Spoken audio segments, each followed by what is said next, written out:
las 7 islas que componen el archipiélago canario, La Gomera es esa que aparece en los mapas redondita, al oeste de Tenerife, orillada contra La Palma y refugiándose del mar abierto tras de la isla del Hierro. Hacia el norte de la isla, los valles son frescos, húmedos, llenos de vegetación. En el sur, la sequedad lo arrebata todo. Y por todas las partes, para extraer la riqueza a una tierra muy agreste, durante generaciones los gomeros han ido abancalando el paisaje, a veces de una manera increíble y vertiginosa.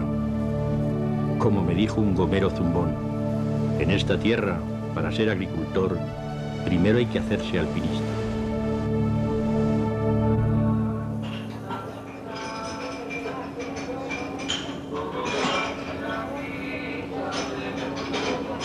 En mis viajes anteriores, en mi caminar metiendo país en la vieja mochila, un lugar me dejó huella muy profunda en eso que llamamos corazón. Fue el Hierro, la islita estremecedora y emocionante. Y como uno siempre regresa allí donde la huella permanece, cuando en el ferry de la compañía Fred Olsen viajo desde Tenerife a La Gomera, no puedo quitarme de la memoria a Eloy, mi amigo del Pinar, el que hacía y sabía de todo, el que me contó todo de todo y de todo. Lo veo bailando con las chácaras y se me empaña el corazón con su memoria. Su rostro se me hace presente y con él todos los paisajes, olores y sabores serreños que, secretudos, permanecen en un agreste olvido hasta que vuelven a crecer, ahora con el rostro de Eloy entre las sombras.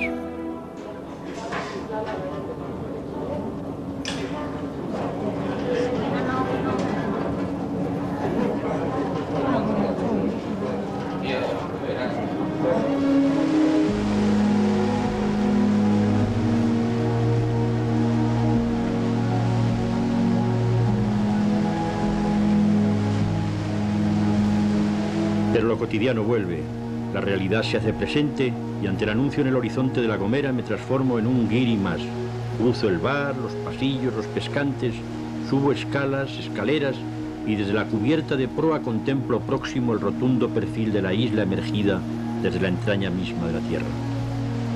El barco se dirige hacia el puerto de San Sebastián, situado en la zona sur de la isla, la que tradicionalmente constituía la parte más empobrecida. Hoy, el turismo está cambiando las tornas.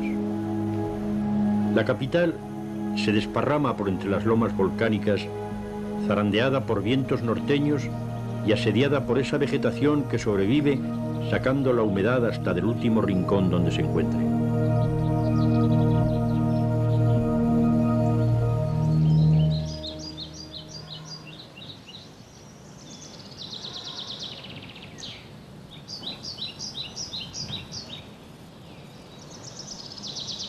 Del origen de la ciudad queda la Torre del Conde, aislada y altiva, de la familia conquistadora de los Peraza.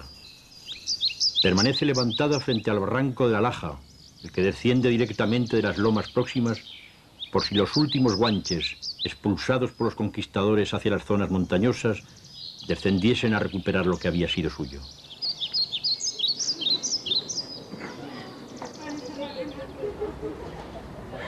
San Sebastián de La Gomera es apenas una plaza, ahora endurecida con los nuevos cánones arquitectónicos, y dos calles paralelas entre sí y perpendiculares a aquella. El resto está fuera del plan original de la ciudad. La más antigua es la calle de en medio, en cuya acera derecha se suceden casas y fachadas tradicionales y que en algunas de ellas, dice la tradición, vivió Colón. Es una arquitectura tan colonial que andando por su orilla, a veces, no sabes si estas bellezas tan sencillas fueron exportadas hacia tierras americanas o fueron importadas desde allí.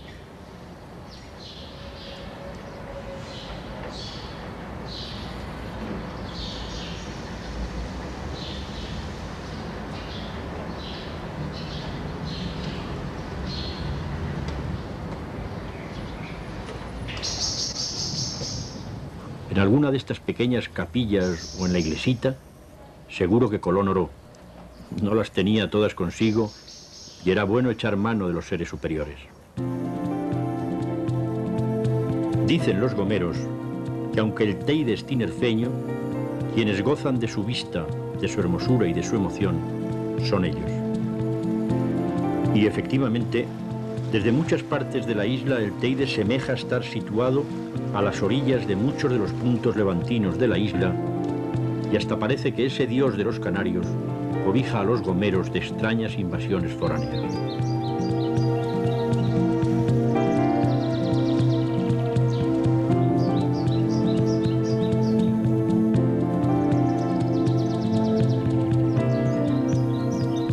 Para dejar San Sebastián y empezar a subir hacia el interior, tomo el barranco de la Laja, aquel por donde los españoles siempre temían descendiesen los gomeros desde las cumbres del Garajonay. El caserío de la ciudad se apretuja hacia el fondo del barranco hasta que desaparece.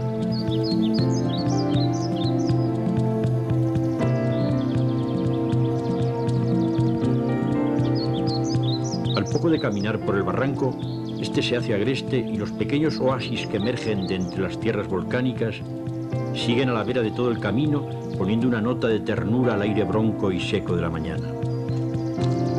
Las perspectivas cada vez se hacen más arriscadas e increíbles y como un salto al vacío el corazón te aupa contra la fatiga del camino.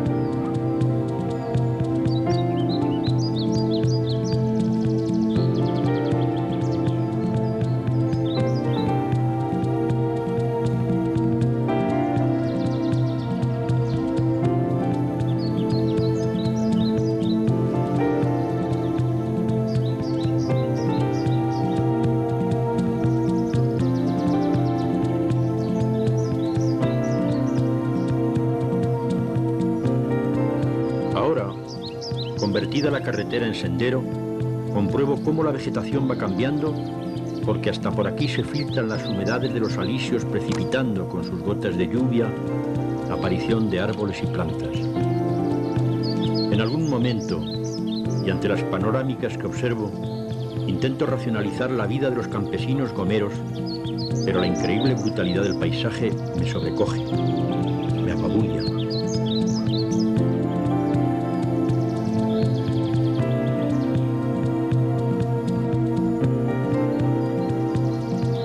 Frente a mí surge, aún tímida, la cumbre de un roque, esas piedras basálticas que, nacidas en plena erupción volcánica, han quedado como testigos de toda la erosión sufrida por los terrenos que los cubrían, compuestos de materiales más blandos.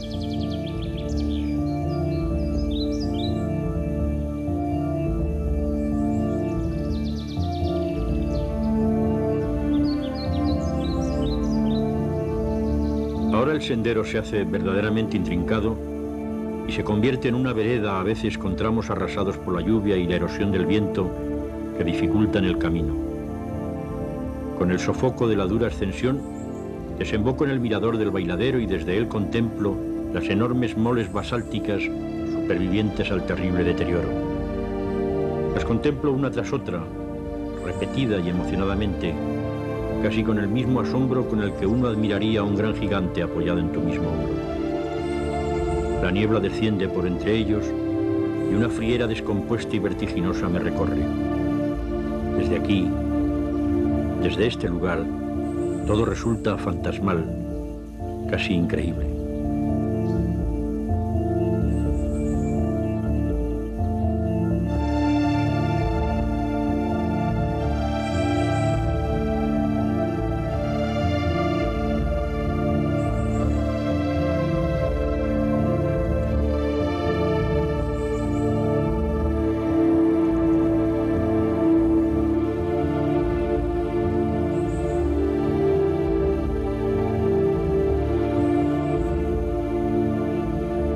Como trasladarse de lo alto al valle resultaba tan dificultoso, ya que habría que irse hasta el final de los bancales, los gomeros inventaron el hastia, que no es otra cosa que un enorme palo de unos 3 metros que desde el bancal superior lo apoyan en el siguiente y suavemente se dejan deslizar por él. Algunos todavía lo hacen con gran habilidad y seguros del sistema. Otros, por el contrario, la edad no perdona, buscan artimañas para descender rápido por lugares donde no haría falta el hastia. Pero las propinas de los turistas siempre van bien para el pecunio escaso de las gentes de las tierras más altas y broncas de la isla.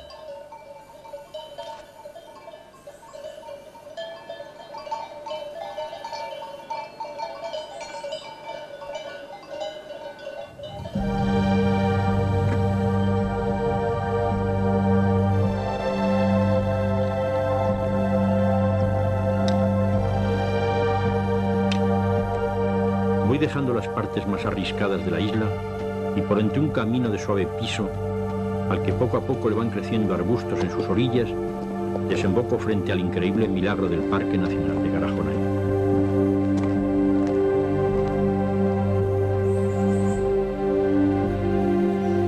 A primera vista, uno pensaría que bajo ese túpido manto verde todo será uniforme y, sin embargo, la vida que crece bajo esta inmensa plenitud de verdes arrancados al suelo por el increíble milagro de los vientos alisios con su humedad constante es de una diversidad increíble.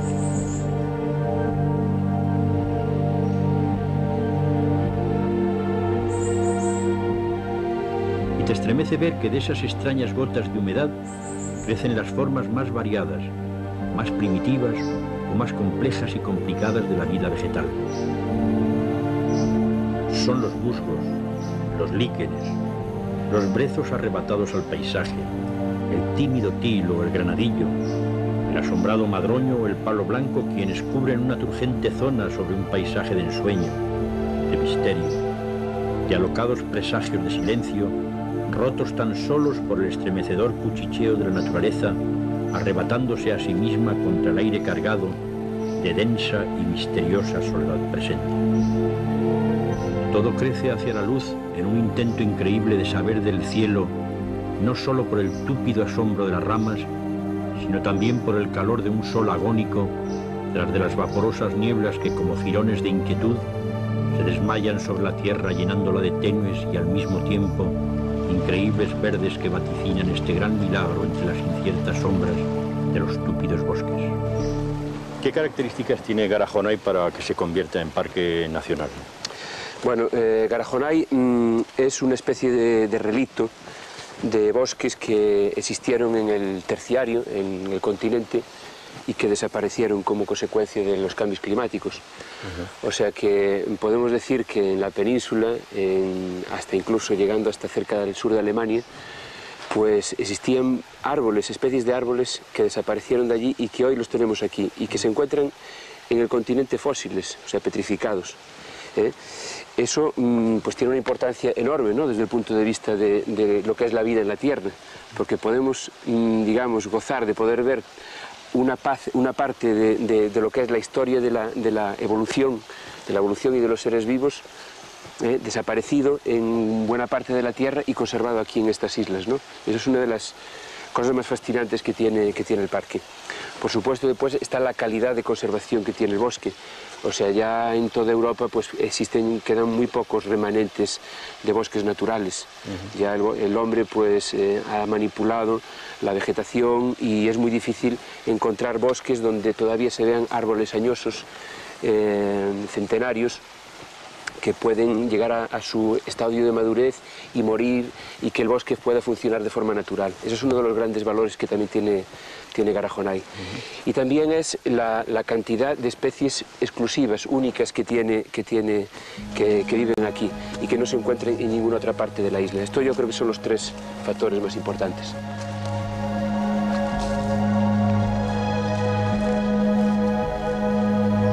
Y mientras Ángel, como director del parque, me acumula el conocimiento científico, mis ojos se invaden de helechos arrumbados sobre la misma inclinación de las laderas, de la increíble musculatura de los árboles atrapados al líquen que los camina y vence, frente a los musgos que asedian de modo radical a los tímidos brezales. Uno pregunta, ¿de qué lado se asombra la increíble escultura de sus vestigios, desparramándose a la luz verdosa del último rincón de este milagro casi inconcebible? Ángel, ¿cuáles son las especies más características de aquí del Parque de Garajonay? Bueno, en cuanto a vegetación, los árboles son árboles que llamamos de hoja perenne, ¿no? Hoja siempre verde, que no les cae en el otoño, ¿no?, sino que están siempre de forma permanente. Entonces pues tenemos unas 20 y tantas especies arbóreas. Lo más común son el laurel, el viñátigo, el aceviño, son muchas especies. Pero lo más característico de la flora es que muchas de las especies que viven aquí son únicas, o sea que no se encuentran en ninguna otra parte del mundo. Así, por un dato llamativo, podría decirse que, por ejemplo, La Gomera, con 400 kilómetros cuadrados, tiene más especies endémicas exclusivas de La Gomera que, por ejemplo, países como Alemania e Inglaterra juntos, ¿no? O sea que eso da un poco idea de la riqueza que se concentra en esta selva. Todo es como un asombro destronado por el que el hombre, cazado en el murmullo de las húmedas sombras recobradas, apenas si es capaz más allá de un suspiro para no desvanecer las delicadas formas que se vuelcan de un lado para otro, según que el viento suene desde el norte, del sur, del este o del oeste.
Bueno, los problemas no son excesivos comparativamente con otras zonas protegidas. El hecho de que el parque esté instalado sobre propiedad pública pues hace que, bueno, pues que las limitaciones no sean tan directas, ¿no?, con la gente. Antes existían los aprovechamientos en los años 50, 60, pero esto fue decayendo y lógicamente no existe esa presión que había antes. Los problemas quizá estén más fuera dentro del parque que dentro. En los caseríos el desarrollo urbanístico no es el adecuado y bueno, pues siempre existe conflicto entre el interés individual y la necesidad colectiva de ordenar el desarrollo.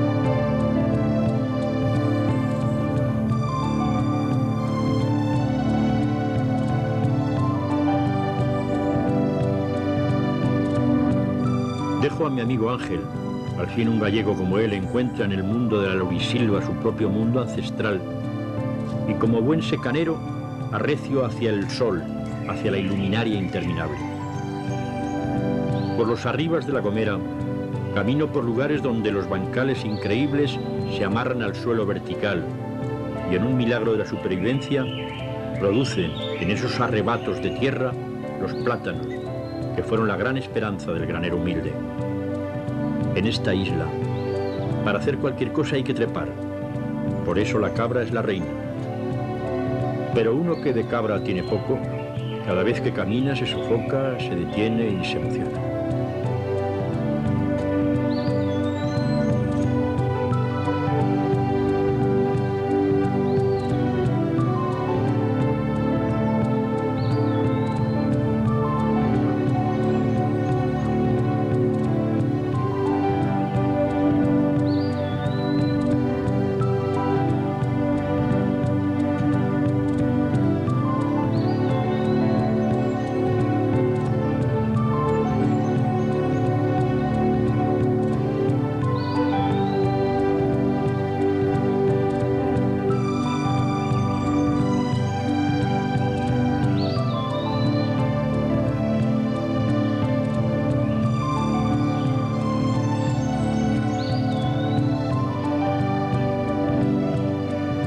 Y así, por entre los vericuetos del camino, bajo el asombro del aire y del paisaje, desemboco en el lugar llamado de El Cercado, sitio cumbreño, frío y humilde, donde se sobrevive duro al destino de cada cual sobre la tierra.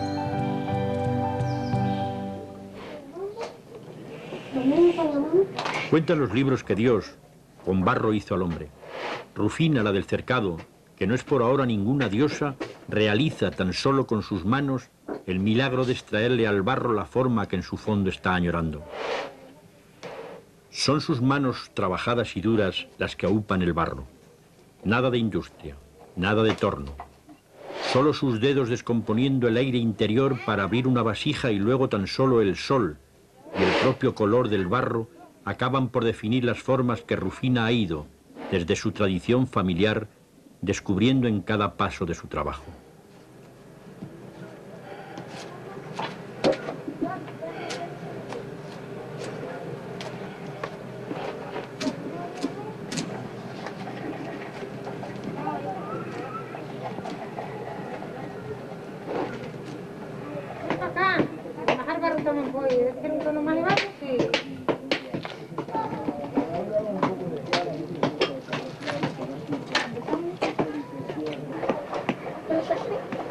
En las afueras del taller, en el humilde porchecito, los familiares machacan el barro o tiznan las obras acabadas para equilibrar los tonos. Curiosamente, todo es trabajo de mujeres, solo de mujeres. Rufina, como una bella esfinge guanche, apenas habla. Apenas dice nada ensimismada como está en su trabajo. Con una mirada ordena y todos los demás obedecen.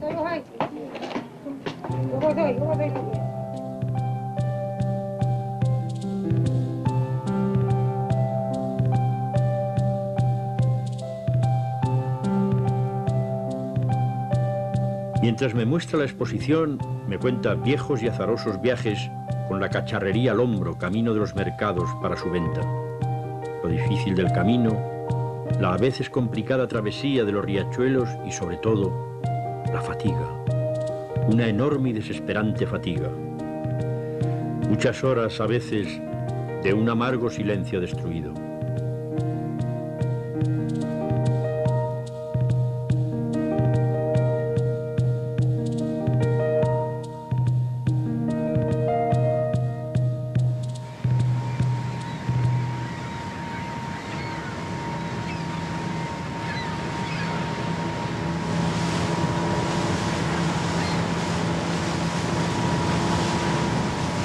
Como me paso en una ciudad tan pequeña como San Sebastián muchos días, sube y baja, saluda y reconoce, al final se acaba haciendo buenos amigos. Uno de estos es Juan, excelente fotógrafo y dueño de una de las mejores tiendas de fotos de la localidad. Y un domingo me invita a hacer un recorrido por la circunvalación externa de la isla.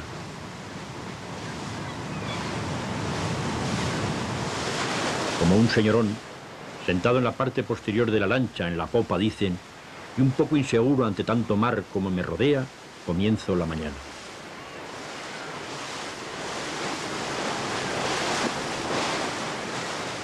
Hacia el levante, la mar se agita y golpea fuerte contra los roquedales que a pico se derrumban sobre unas aguas de un azul intenso.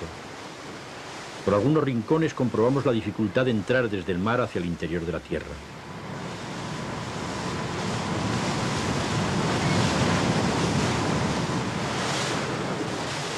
Hay momentos en que las formaciones geológicas que se derrumban sobre el mar lo hacen adaptando mil formas increíbles surgidas de los miles de años de erosión del agua contra la basáltica formación nacida de los volcanes. En un punto, formaciones semejantes a los tubos de un geológico e imaginario órgano se desparraman por las laderas hundiéndose en las aguas vertiginosamente.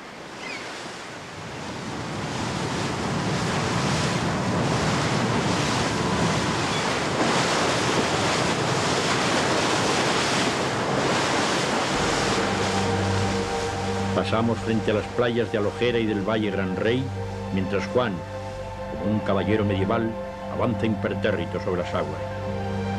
Para un secanero como yo, esa imagen es toda una leyenda.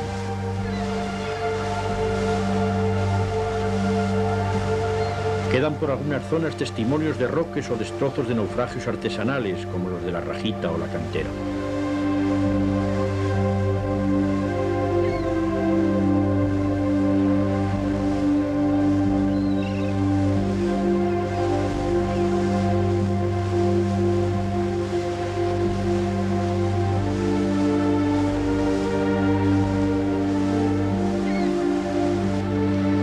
De atardecida, de nuevo al puerto de San Sebastián a reposar la fatiga, las emociones y las miles de imágenes retenidas por el ojo marinero de un monegrino perplejo.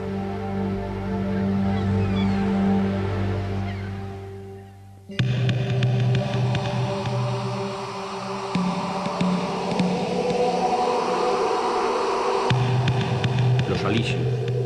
Los vientos alisios que golpean siempre las cumbres montañosas y desgarran por ellas fragmentos de nubes, racimos de nieblas, misteriosas formas escondidas detrás de sus luces y sombras, y a veces cuando arrecian, hasta te parece que sus vientos reivindican la vieja nostalgia de quienes ocuparon la isla cuando los dioses caminaban al lado de los hombres, y sobre sus voces te parece que se escuchan los gritos que reclaman la vieja nominación guanche de los territorios de la isla.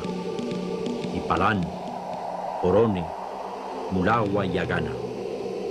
También, sobre ese desconcierto de nieblas, nubes, montes y paisajes, te rememoran la leyenda de los amores de Gara y Jonai. Gara, como roca en el idioma guanche, y Jonai, como flor lejana traída por los vientos del sur desde lejanos y cálidos mares.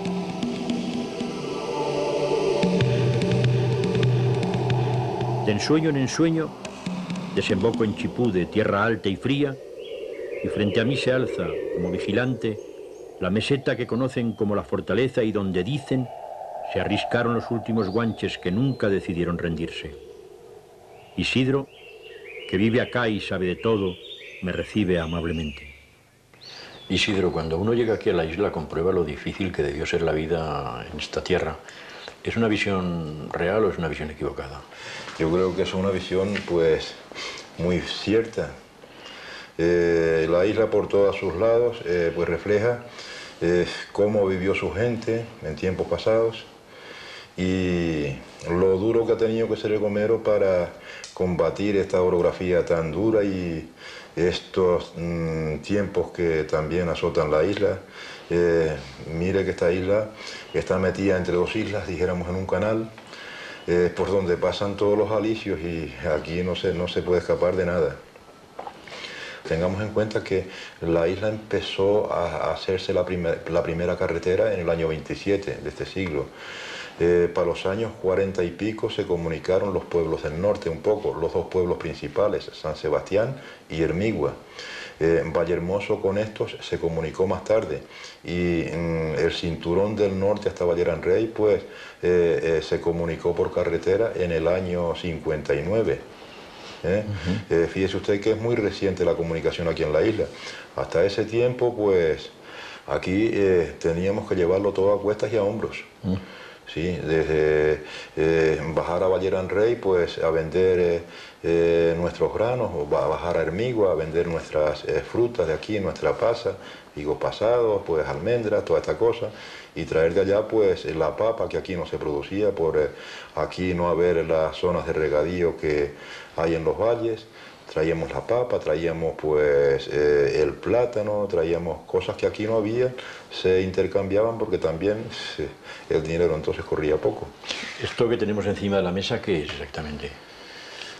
Bueno, esto es lo que en La Gomera llamamos unas chácaras. Esto es un instrumento que acompaña al tambor. El tambor es el instrumento de mayor ancestro, de más antigüedad. La chácara es un instrumento viejo también, pero no tan viejo como el tambor. La chácara es un acompañamiento al tambor, un llamamiento al canto, al solista y al coro que responde el romance que se recita. Antes de la chácara, pues, se dice que habían pues, piedras de mar, donde con las mismas piedras se acompañaba el tambor. Luego después habían conchas de lapa y después fueron sustituidas todas esas cosas por estas láminas de madera. Hay una afición tremenda a versear, e incluso se llega a versear a los difuntos aquí, ¿no? Hasta finales del siglo pasado, aquí en La Gomera, había una costumbre que ya desapareció, que era cantarle a los angelitos menores de 7 años cuando se morían. Con eso se creía que el angelito, si se le cantaba al morir, pues llegaba más rápidamente a Dios. Hasta tal punto que esto desapareció, le puedo decir, porque se mantenía en la meseta de la isla y en los barrios altos de los pueblos. Esto era muy criticado en los pueblos porque era tratado como antigüedad salvaje, que eso no tenía por qué ser, que eso era un atraso cultural y que todas estas cosas, y eso fue desapareciendo, esa influencia se fue sembrando en los campos, fue desapareciendo hasta el punto de que esto se hacía a puertas cerradas, para que los de los pueblos, si pasaban, no oyeran. ¿Y cómo era? Póngame un pequeño ejemplo, por ejemplo.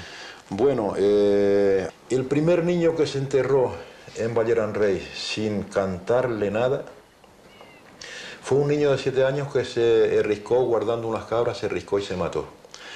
Y entonces, pues, después de haber enterrado a este niño sin cantarle, había una reunión de vecinos que se juntaban, como siempre, en un llanecito que había allí en la inmediación del barrio, a tocar los tambores y a pasar sus buenos ratos que allí se pasaban entonces. Pero este Cristóbal, cuando oyó los tambores, se asomó a la ventana y la mujer, o sea, él miraba con dolor la escena que se desarrollaba más allá, y la mujer al mirarlo se dio cuenta y le dijo: Cristóbal, vete y cántale a tu niño. Si tú es lo que sientes, vete y hazlos. No temas que te puedan decir que eres atrasado, no tengas miedo a nada. Vete y cántale a tu niño. Y entonces él no aguardó que se lo dijera 2 veces. Salió con su tambor debajo del brazo, y cuando los demás lo vieron ir, dice: bueno, esperemos que llegue Cristóbal y le vamos a dejar cantar tan pronto llegue. Y entonces cuando agarró el tambor y empezó a cantar, se desató con este pie de romance que decía, dice: un ángel mandé para el cielo y si no canto me muero. Ese fue el pie de romance que Cristóbal le cantó a su niño. Había otro también aquí en Erquito, la última niña que se murió por Erquito, se llamaba Hiloria, le cantaron cuando vinieron a bautizarla. Los padrinos de ella eran gente pudiente del lugar, gente que tenían tierras porque eran los poderosos entonces. Y el padre le cantaba a la niña cuando salía de bautizarse, dice: qué buenos padrinos tienes, Hiloria, si no te mueres. Pero mire por dónde era en el tiempo de la mortalidad infantil esta que había. La niña se murió al poco tiempo. Con el mismo trajecito del bautismo la amortajaron. Y entonces el padre, cuando salía, le cantaba, dice: quiero y me guardes, Hiloria, un sitio para mí en la gloria. Ese era el pie de romance que... ¿Y entonces los demás contestaban? ¿O? Contestaban, sí. Ese era un pie donde se producía una historia. Ese es el pie que contesta el coro, un coro que responde. Sí. Y luego él por ahí relata una historia. Muy bien, Isidro, pero la influencia externa es cada vez mayor, ¿no? Bueno, eso está claro que no hay quien lo detenga. Es la realidad que se nos presenta.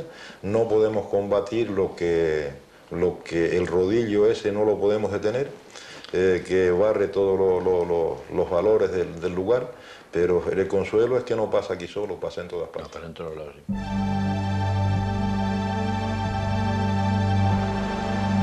Parecería lógico que una isla fuese rica en pesca, pero curiosamente solo Playa Santiago tiene un puerto pesquero, cofradía y gentes que a diario salen a la mar para ganarse la vida con lo que por entre ella capturan.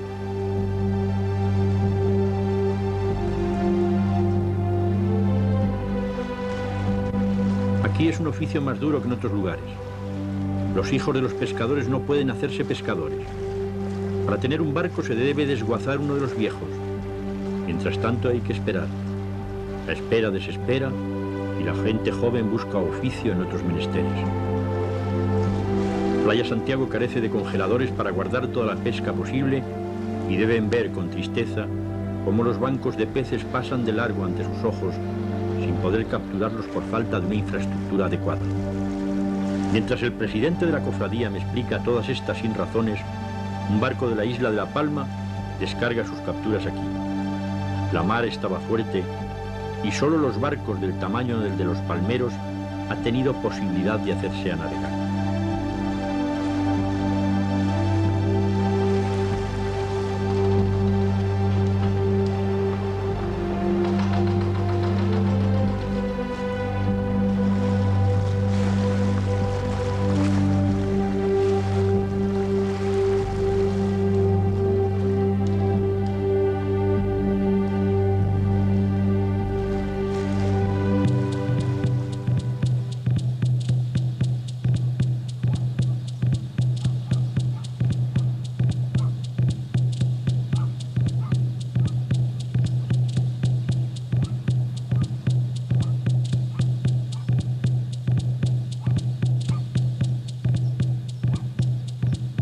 Por el norte de la isla, por lugares como Vallehermoso anduvo y aún anda la riqueza agrícola de la isla.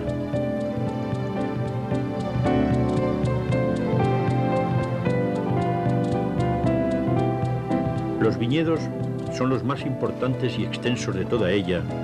Por aquí andan intentando sacar de ellos un vino de buena calidad.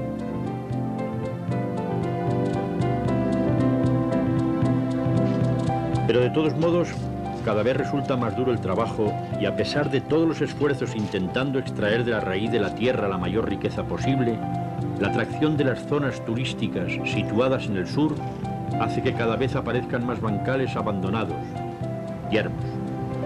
Vallehermoso, como corresponde a su nombre, es y fue un lugar de clima privilegiado, húmedo y cálido. Solo le haría falta para salir del impasse en que se encuentra una carretera que no girase, regirase y se revolviese tantas veces como lo hace la que ahora existe.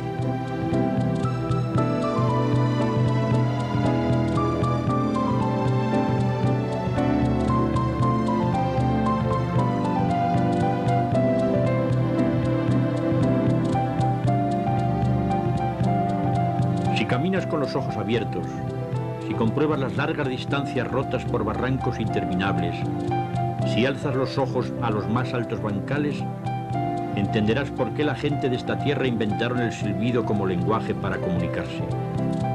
Uno no anda lejos del otro, pero si tuviesen que ir a estar juntos hasta descolgándose en el hastia, tardarían un buen rato en encontrarse. Hoy, los teléfonos móviles y las mejores carreteras están acabando con el silbo gomero a pesar de que gentes como Isidro lo enseñan en las escuelas a los niños.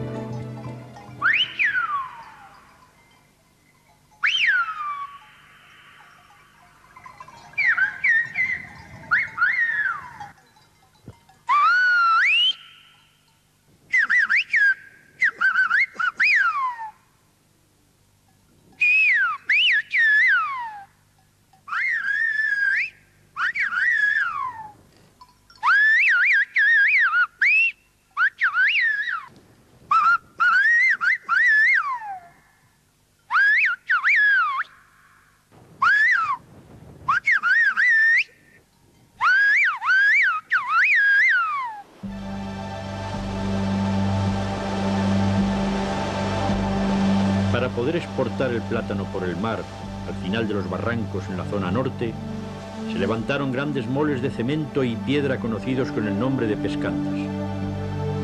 Por medio de sirgas en el aire, llegaban hasta ello las piñas de plátanos y los barcos que por la dificultad de las costas no podían acercarse a la orilla, desde ellos cargaban los productos. Cuando las carreteras agujerearon o rompieron la cordillera y el sur y el norte se unieron, estos armatostes quedaron obsoletos. Son testigos de un momento de la historia de La Gomera.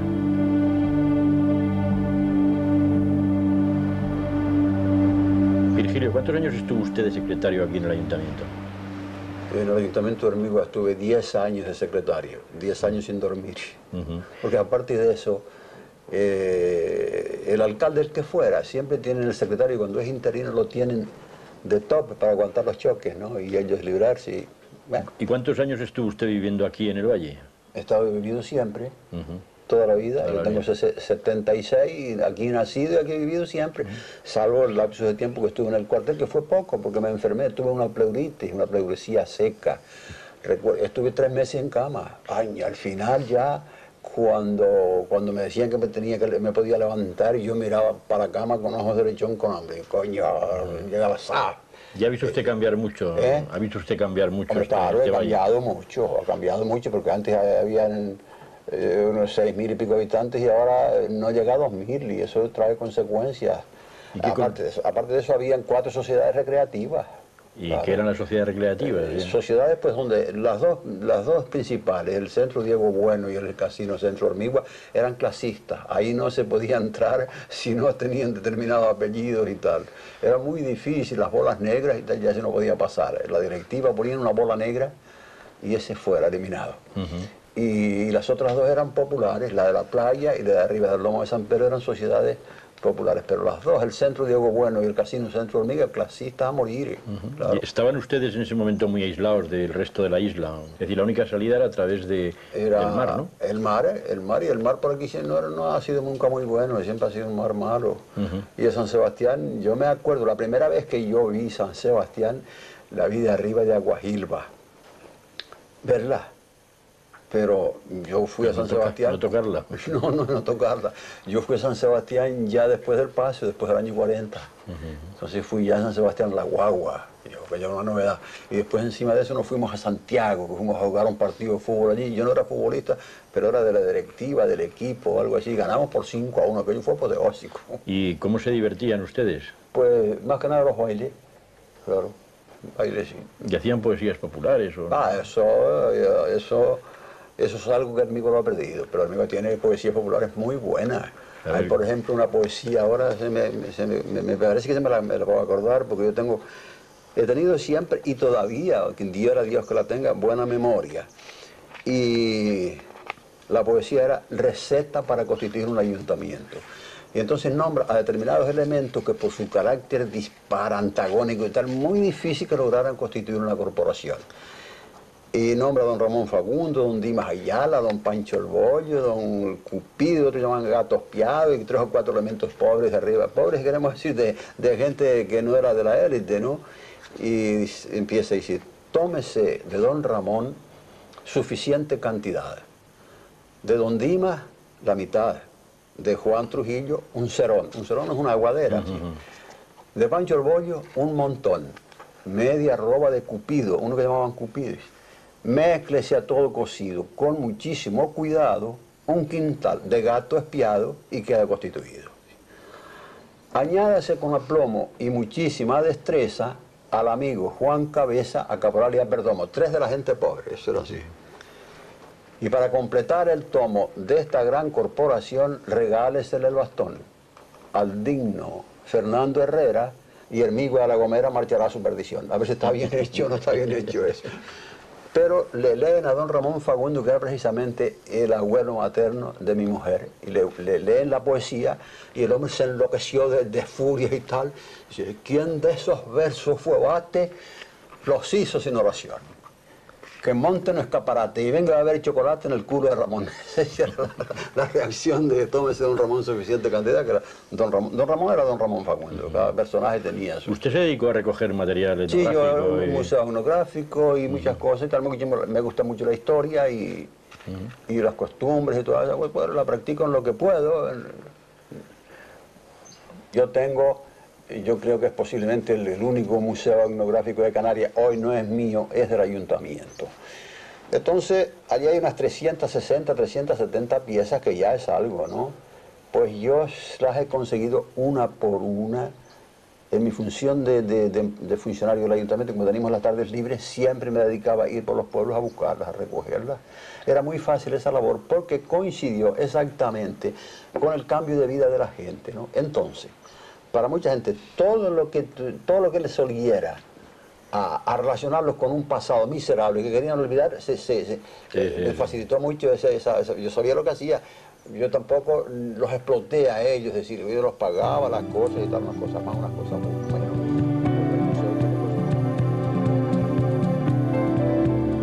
Por la zona de Alojera, la parte occidental de la isla, por donde la carretera desciende vertiginosamente desde los altos hasta el mar, las palmeras se yerguen orgullosas y altivas, marcando su perfil sobre los horizontes quebrados y rotos.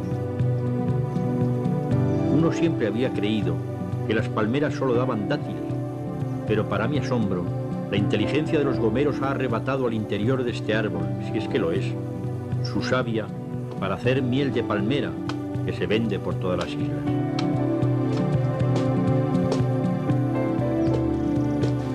De un modo trabajoso y nada fácil, los hombres de Alojera, y en esta ocasión mi amigo José García Jara, me muestra pacientemente todos los pasos que hay que dar.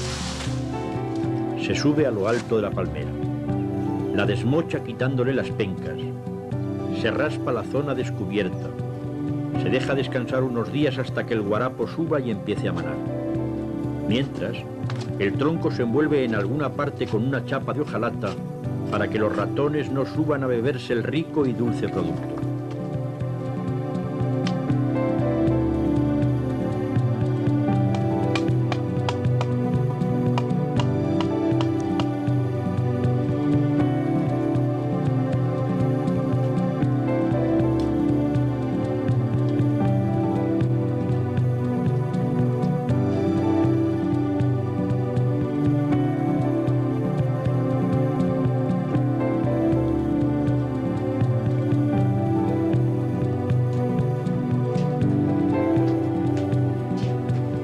De buena mañana se recoge el líquido, se hornea, se quita la espuma y se deja enfriar.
El Valle de la Armigua ha sido, de siempre, un valle rico, fértil, jugoso. Ahora sigue produciendo la mayor cantidad de plátanos de toda la isla y descender desde el puerto montañoso hasta el mar, por entre los vergeles de bancales repletos de grandes plantaciones de plátanos, es como un paseo por algunos de los rincones de aquel viejo paraíso perdido.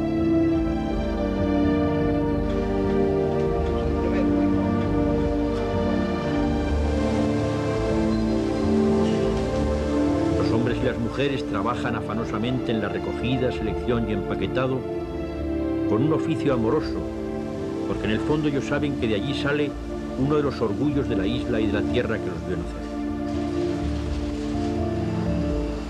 Ernesto, ¿qué problemas tiene el plátano canario y el de La Gomera en particular?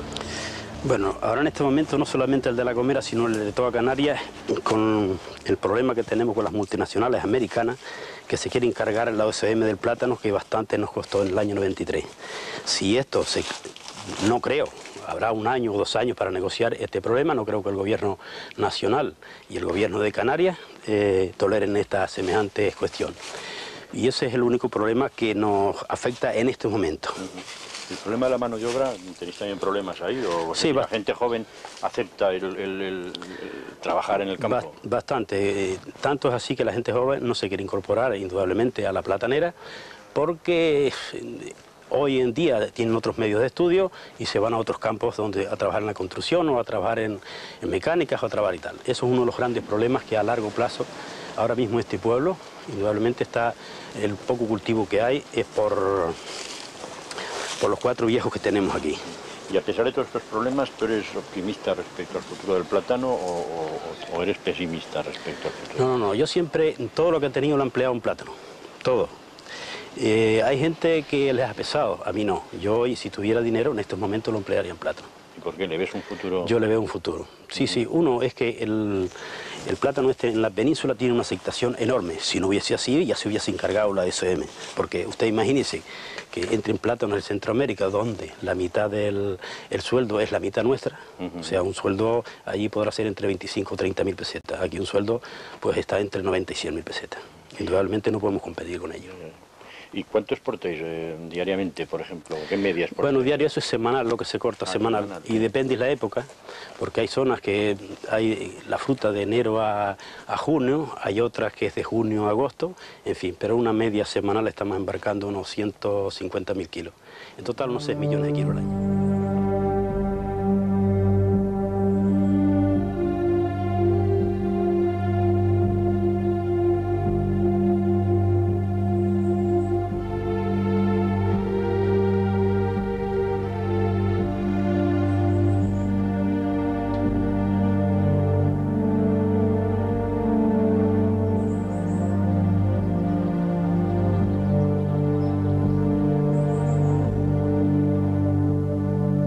La isla se transforma, cambia. Ahora es Valle Gran Rey, un hermoso oasis situado en el sur y próximo al inminente aeropuerto, el territorio que rentabiliza las mejores perspectivas de futuro.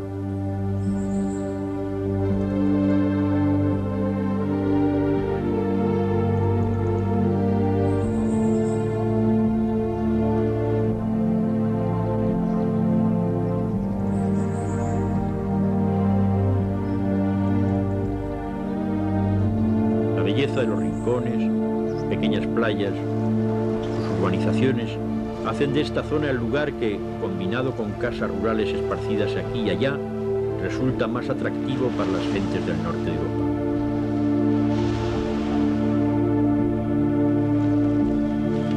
En Valle Gran Rey todo crece.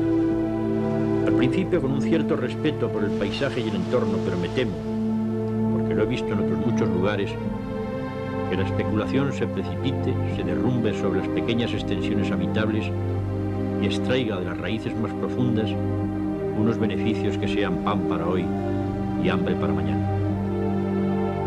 Me gustaría que esas dudas nunca se cumpliesen, que la grandeza del paisaje gomero permaneciese vivo para futuras generaciones.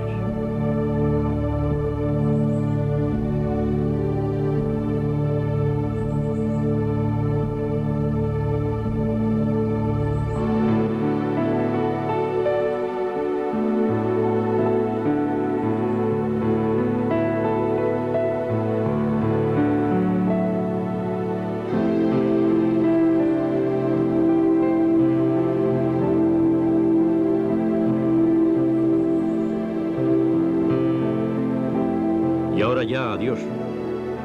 Mientras el Teide nos observa, subo de nuevo al barco de la compañía Olsen y suavemente me voy despidiendo mentalmente de todas las gentes que se me quedan aquí, en este territorio sin invierno, donde los alisios, encrespados en lo alto del parque de Garajonay, vivifican la gran sequedad de las tierras volcánicas, duras y frágiles al mismo tiempo como sus propios habitantes.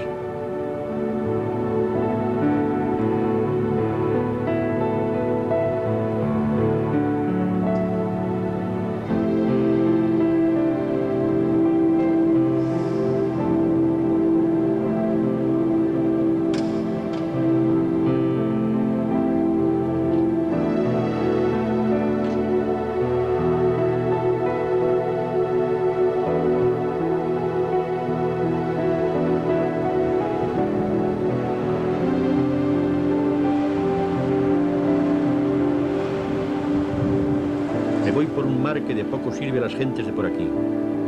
Quizá les sirvió de vía de migración, aunque también de presidio. Pero hoy supongo es más camino de libertad, pues mientras por el norte les trae la humedad y la fertilidad a las tierras, por el sur les descarga a esas gentes pálidas y rubias que hasta traen maneras nuevas de concebir la vida. Siempre es bueno mezclarse con otras culturas y no quedarse ciego de tanto mirarse los ombligos solitarios, como le sucede a algunos patriarcas de la insolidaridad.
Del origen de la ciudad queda la Torre del Conde, aislada y altiva, de la familia conquistadora de los Peraza. Permanece levantada frente al barranco de la Laja, el que desciende directamente de las lomas próximas, por si los últimos guanches, expulsados por los conquistadores hacia las zonas montañosas, descendiesen a recuperar lo que había sido suyo.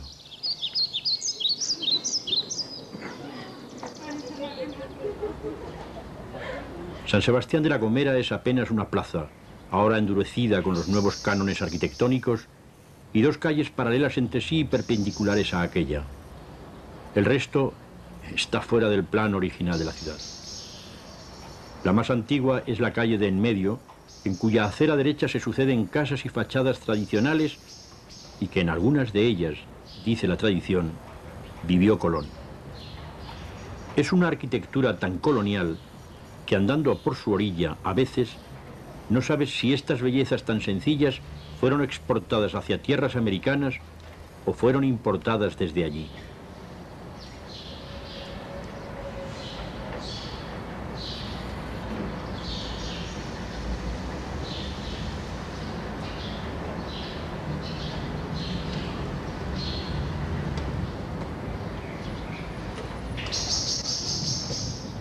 En alguna de estas pequeñas capillas o en la iglesita, seguro que Colón oró. No las tenía todas consigo y era bueno echar mano de los seres superiores. Dicen los gomeros que aunque el Teide es tinerfeño, quienes gozan de su vista, de su hermosura y de su emoción son ellos. Y efectivamente, desde muchas partes de la isla el Teide Fredolsen en viaje desde Tenerife a La Gomera. No puedo quitarme de la memoria a Eloy, mi amigo del Pinar, el que hacía y sabía de todo, y que me contó todo de todo y de todo.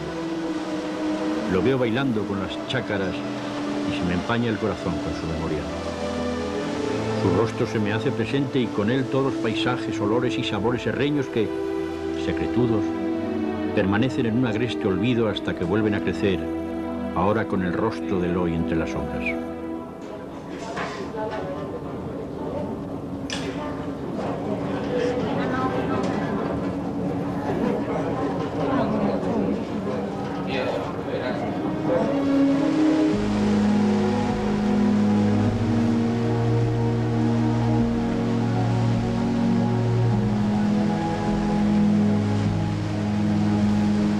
Pero lo cotidiano vuelve, la realidad se hace presente y ante el anuncio en el horizonte de La Gomera me transformo en un guiri más. Cruzo el bar, los pasillos, los pescantes, subo escalas, escaleras y desde la cubierta de proa contemplo próximo el rotundo perfil de la isla emergida desde la entraña misma de la tierra. El barco se dirige hacia el puerto de San Sebastián, situado en la zona sur de la isla, la que tradicionalmente constituía la parte más empobrecida. Hoy, el turismo está cambiando las tornas. La capital se desparrama por entre las lomas volcánicas, zarandeada por vientos norteños y asediada por esa vegetación que sobrevive sacando la humedad hasta del último rincón donde se encuentre.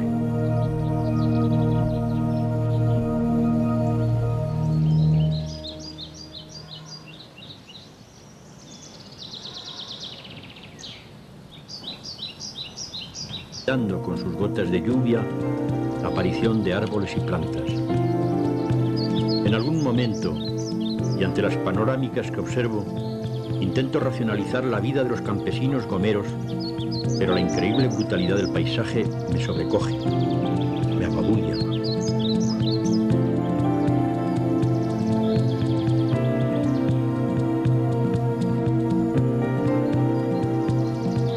Frente a mí surge, aún tímida, la cumbre de un roque, esas piedras basálticas que, nacidas en plena erupción volcánica, han quedado como testigos de toda la erosión sufrida por los terrenos que los cubrían, compuestos de materiales más blandos.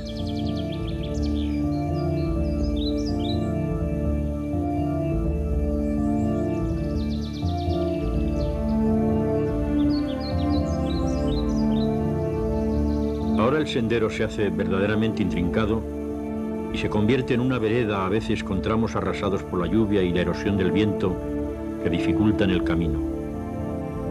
Con el sofoco de la dura ascensión, Desemboco en el mirador del bailadero y desde él contemplo las enormes moles basálticas supervivientes al terrible deterioro. Las contemplo una tras otra, repetida y emocionadamente, casi con el mismo asombro con el que uno admiraría a un gran gigante apoyado en tu mismo hombro. La niebla desciende por entre ellos y una friera descompuesta y vertiginosa me recorre. Desde aquí, desde este lugar, todo resulta fantasmal, casi increíble.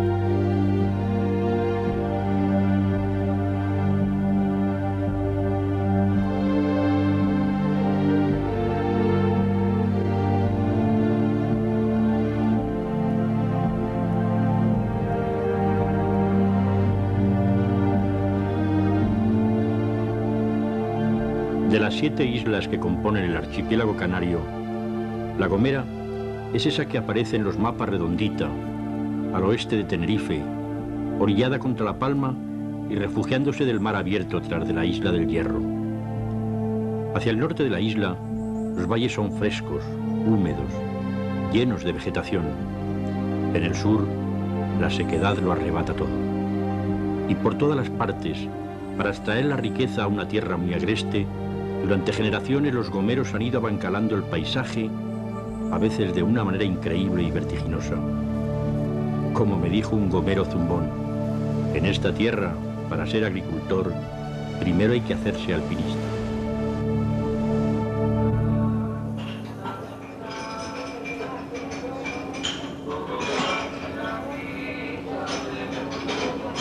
En mis viajes anteriores, en mi caminar metiendo país en la vieja mochila, un lugar me dejó huella muy profunda en eso que llamamos corazón.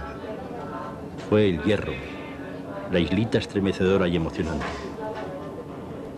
Y como uno siempre regresa allí donde la huella permanece, cuando en el ferry de la compañía semeja estar situado a las orillas de muchos de los puntos levantinos de la isla, y hasta parece que ese dios de los canarios cobija a los gomeros de extrañas invasiones foráneas.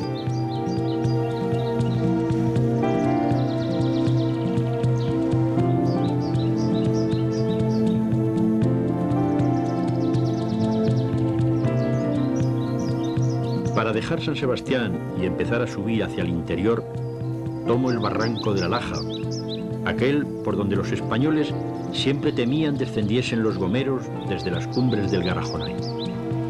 El caserío de la ciudad se apretuja hacia el fondo del barranco hasta que desaparece.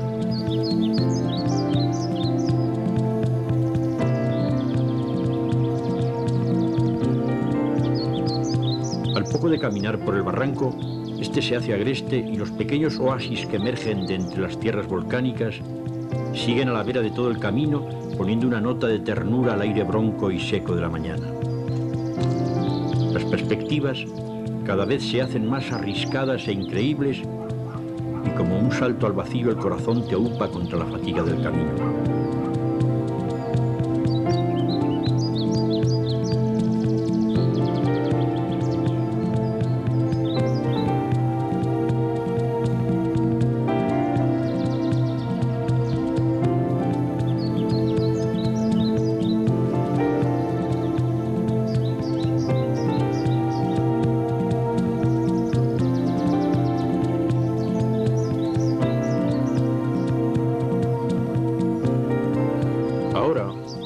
Convertida la carretera en sendero, compruebo cómo la vegetación va cambiando, porque hasta por aquí se filtran las humedades de los alisios precipitados.